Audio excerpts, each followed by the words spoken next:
All right, so let's start this broadcast with the big story that we are tracking on WION at this hour. The eyes of the world are on the Munich Security Conference, with key focus being on the war in Ukraine and also allied support.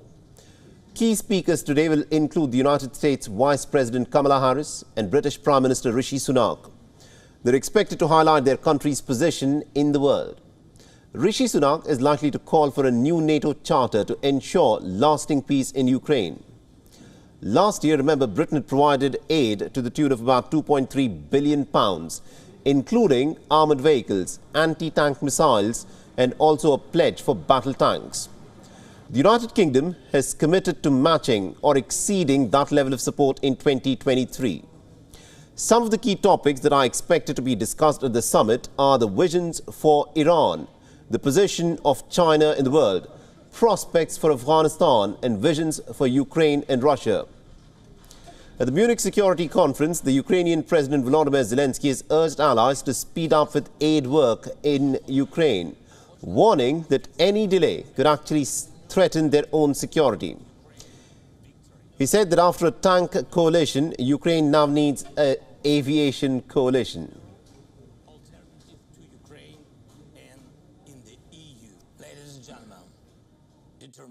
Абсолютно зрозуміло, що він не буде зупинятись Україною, він з'їсть, якщо ми зламаємось, він буде їсти далі всі інші держави і інші держави, які були колись скажімо так,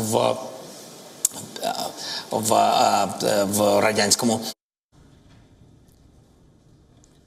Now, on day one of the Munich conference, Olaf Scholz echoed the Indian Foreign Minister Jaishankar's stand. The German Chancellor said that Europe must in fact get out of the mindset that Europe's problems are the world's problems, but the world's problems are not Europe's problems.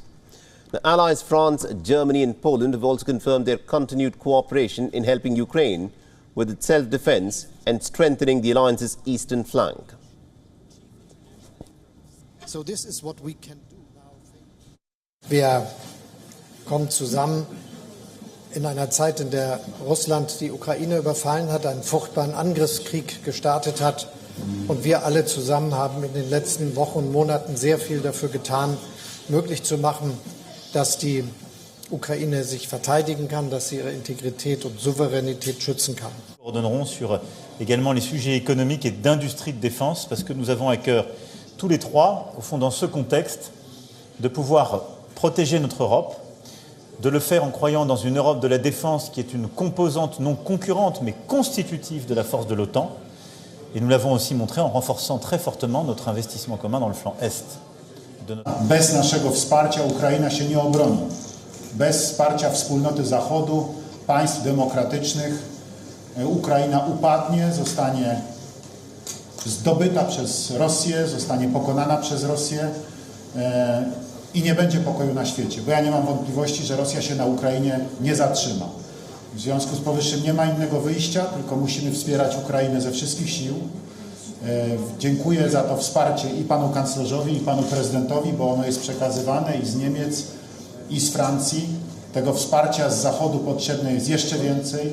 Potrzeba nam zacieśnienia więzi jeszcze mocniej, także w ramach wspólnoty transatlantyckiej. All right, now to get us more updates in terms of what's actually playing out at the Munich Security Conference at this moment, we're being joined by our correspondent, Anas Malik, who's presently joining us live from Munich in Germany. Good morning to you, Anas. This, of course, is a crucial day at the Munich Security Conference. Bring us up to speed as to what is expected to happen there. Well, you rightly mentioned, Saleh, it is a very important day. It's day 2 of the Munich Security Conference. And here in Munich, we're seeing perhaps one of the most important meetings or sessions, public sessions between the US Secretary of State Antony Blinken, the German Foreign Minister Annalena Baerbock, and the Ukrainian Foreign Minister Dmytro Kuleba on the way forward and how to attain peace and how to help Ukraine as Russia continues with its aggression. I think that is going to be the key session or key highlight of today's day 2 of the MSC. Alongside that, there is a session on geopolitics, there is a session on Afghanistan and other sessions as well. We're seeing that in one of the sessions, the US Secretary of State, and then the US Vice President or Kamala Harris is all set to participate as well. But by and large, this forum has served as a meeting ground for bilateral meetings. We've seen a host of bilateral meetings yesterday taking place. The German Foreign Minister Annalena Baerbock met Wang Yi, China's former foreign minister, who is currently leading the Chinese delegation. Then the German Chancellor met Wang Yi as well. Then Emmanuel Macron, who was here yesterday, the French president, he held multiple bilateral meetings. President Zelensky of Ukraine addressed the conference virtually. Then the Vice President of the United States, Kamala Harris, she met German and French heads of states here in Munich. And alongside that, we've been seeing that Ukraine has been holding meeting. The US Secretary of State, he held a meeting with the Moldovan president. So by and large, this forum has been serving as a meeting ground as well, though this time around not exactly for those who have been at the exact opposite ends, but by and large this forum is serving with its purpose that is there, that is to hold, or that is to connect people and to connect global powers and let them talk on an issue of common concern, and that is defense. Absolutely, indeed. Now this of course is such a crucial one, but a lot of questions are also being asked whether the Munich Security Conference has essentially ended up being a talking shop for these top leaders to in fact come together and also to interact with each other. But at this moment, Anas, considering that the West of course is united in backing Ukraine, has any big announcement been made in terms of how the West intends to support Ukraine further in this war? Because Volodymyr Zelensky is clear, he wants Western fighter jets to fight the Russians. That is going to be a challenge, Saleh.